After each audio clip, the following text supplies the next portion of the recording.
Hey everyone, I'm Shakti. Today, I'm joined by Muskaan and Red. Hey Shakti, I'm Red. Hey Shakti, my name's Muskaan.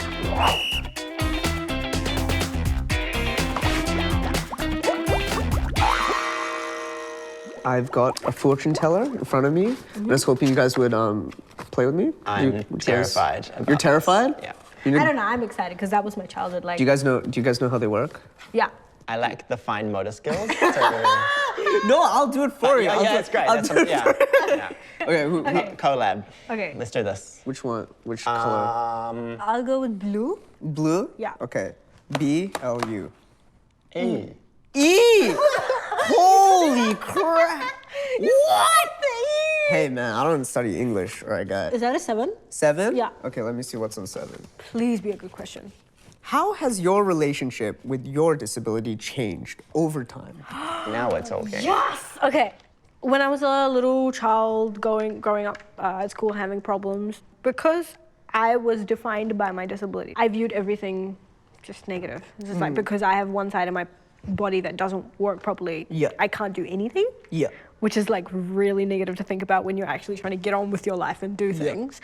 But now it's just like, because I've discovered myself, I know who I am. I can define myself and I know I've got strengths. Like I'm a writer, I'm an author, I'm a speaker. Like I can do these things. That's where my strengths lie. So my disability can describe me, but it's not the only thing that defines me. Yeah. So, you know, that's how you move forward. That's positive thinking, guys.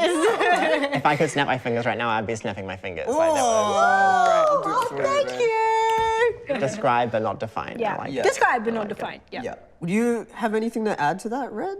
How Yeah. was your experience? And I think like what Muskaan said is super relatable. Yeah.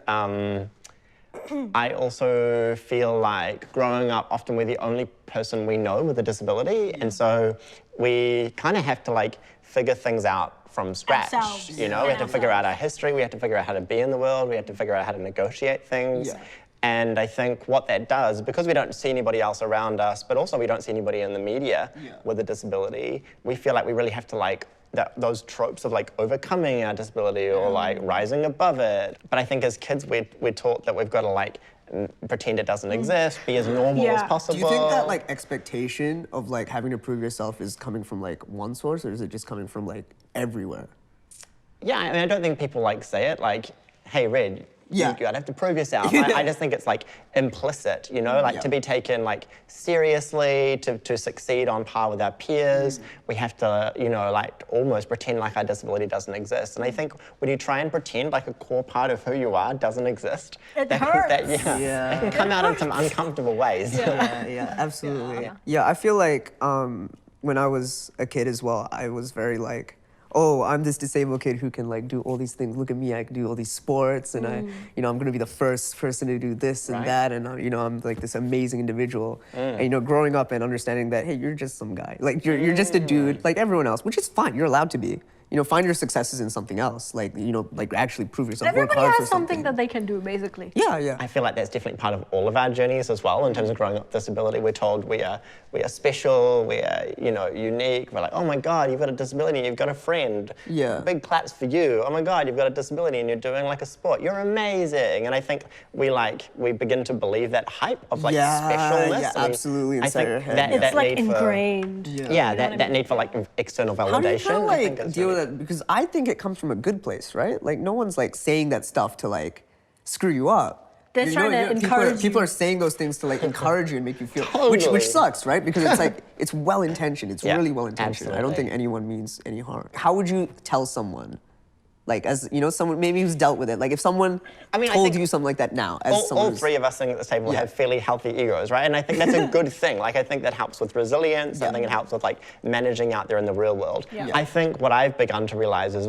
the flip side of that. What we don't get is we don't get those kind of hard knocks. Like when I was at school, if I forgot my homework, no one minded. I never got in trouble. Like I used to try and do as like many bad things as I could at school, and I never got in trouble. Because no one was prepared to like tell the disabled guy off. Do you reckon there's a bit of that? Oh, 100%. Okay, that's an interesting point. Yeah. I never like did this like dead end job when I was 17, frying like burger patties or whatever, and like getting fired for turning up late. Like we didn't develop that other side of resilience. We just got told we were special for 18 years and then got thrown out into the world, only to realize that actually we weren't that special after all. And I think that's quite a brutal realization, you know? Oh yeah, I think that was very tough for me, I think, going, because I went from like, very sheltered, hey, you're a special kid in a, small towns and stuff like that, to going to like the university. This is where all like, too relatable, man. Yeah, where there's like millions of people, and also so many other disabled people who do like really cool things as well. And I was like, felt like a very small fish in a big pond. And that was a very with scary nowhere to feeling. run or hide. Yeah, exactly. And like you don't know how or where to ask for help or talk about it. I like what you said as well, like the hard knocks. The hard knocks. We didn't get the. We need those. It's kind of funny though, because it comes off as almost like that. Like for real equality, we gotta also beat everyone. Like it comes off as like that, and it's like I think you're a little bit. Like you're right. You're right. You don't learn how to get back up if you don't. Like people aren't even willing to challenge you on things. As well-intentioned as people are, I think in the long run, the whole like sort of special halo and that sense of like believing our own importance in the world, I think does come back to bite us in the end. Yeah. I'd say for me, that was one of like the biggest like turning points, like becoming an adult. So I think it's a very important Adulting is issue that hard people anyway. understand. Adulting is hard anyway for like anybody, disability or not. Yeah, everyone's on their own journey, right? Everyone's doing their own thing. Everyone's, like learning and, fighting for what they're on about. I think one of the biggest things that people need to understand that everybody can learn, but just not on the same day or in the same way. Like everybody's just got their own kind of pace to go at. So we need to be more tolerable of other people's capabilities and not what they're not so good at, and just let them be, like go with the flow. Like if we've made it all this far, if we can be here, we can be at this table right now discussing these things out in the open because we want people to know, other people can do that too. So we just got to be understanding of that. Okay. Whose turn is it? Is it my turn? Do I go? Go on, you do it. Yeah, you go. Oh yeah. Okay, yeah. YELLOW. I'm gonna choose 4. Yeah, I thought we did 6. What does inclusion look like to you? I'm gonna reframe it in a way of, do you feel more included in society today than you do when you were a kid? Oh, that's a great question, Shakti. I'd say I felt more included in society when I was younger than now, and I'd say that's mostly due to my ignorance as a young person. I feel like you're in a smaller world when you're young, and I think that I was very included in that world because all the people around me were making a huge effort to make me feel included and everything like that. And then when you go out into the real world, and no one has to care about you. They're all, people are busy with their own lives. That's when I was like, oh God, oh no, I'm alone. I'm alone by myself, And that's really scary. And that's when I first felt like, I only first really felt like excluded from society when I was like at uni at an institution that was large and not sheltered. And that was a really weird feeling for me because I only felt excluded as I became an adult and entered society as like a fully formed human being. But yeah, how do you feel about that? Oh, I totally agree. I think it's just gotten worse as I've gotten older. Really? And I think the desire to do something about it has also grown. I mean, to your point, I think as young people, we always have people around us. We've kind of got this whole like, my disability doesn't define me, I'm gonna be carried upstairs. Yeah. These days, I'm like, no, I've got way too much dignity and self-respect to be like manhandled. And I think the injustice of what you, of the way in which cities are designed, buildings are designed, society is structured, is so much clearer to me now. That it's almost like once you see it, you can't unsee it.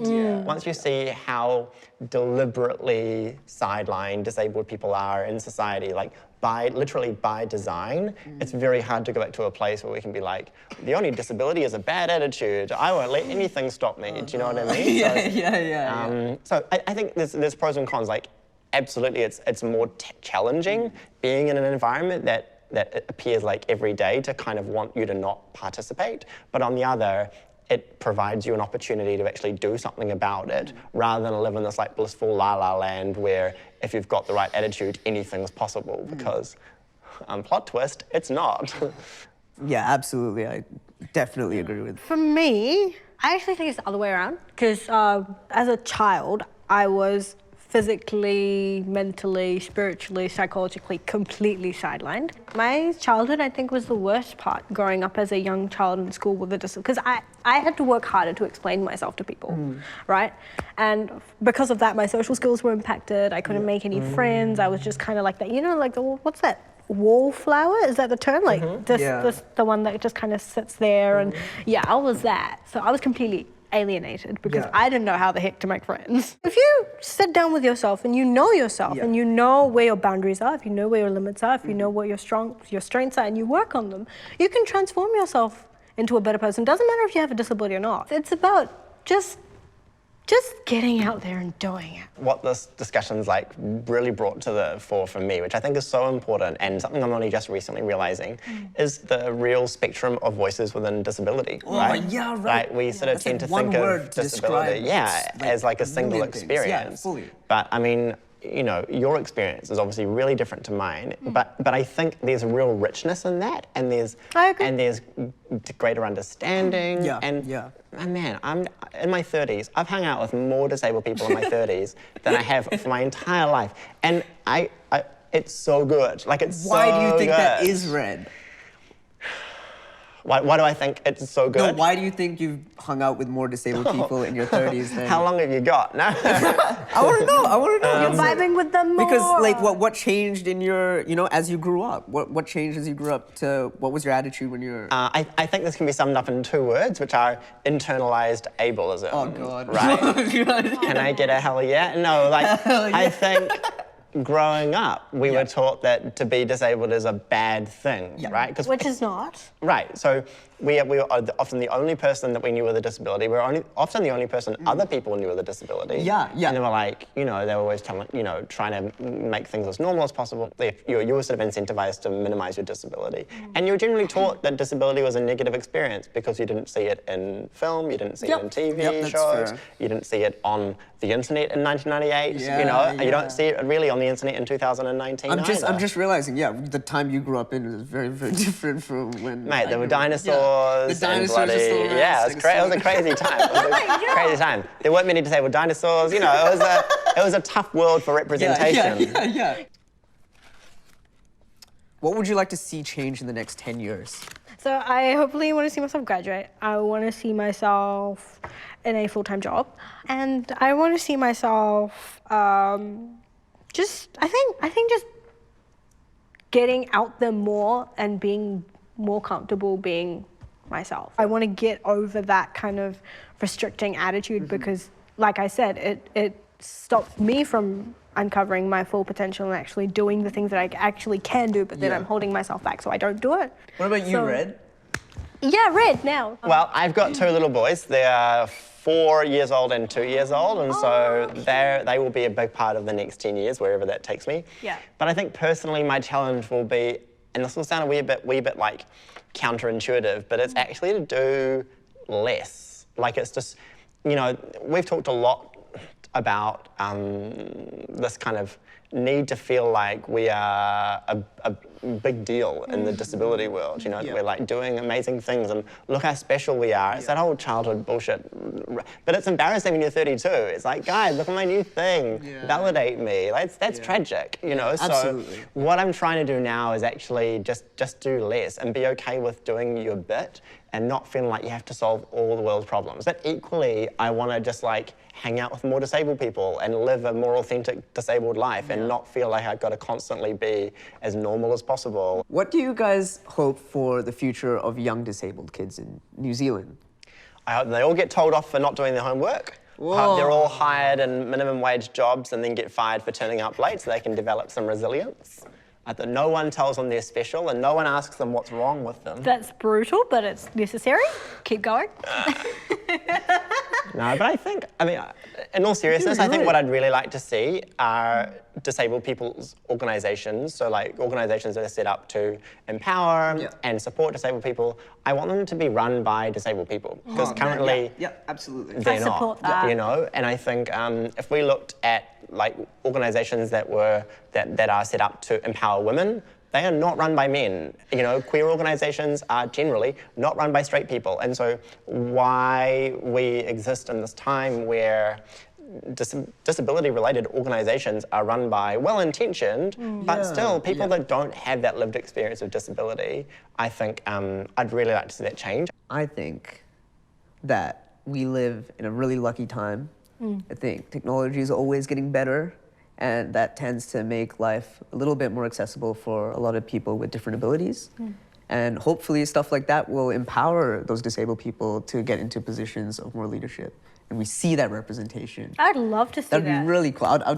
I know some young people with disabilities, and it'd be so cool to, have them grow up and see people with disabilities leading and representing them. And I think that, it's really important. If I saw that same thing when I was young, I think it would really drive me to want to be like that as well. So that's our job, guys. We gotta rise up. Team on 3. 1. Yeah, guys, thanks so much.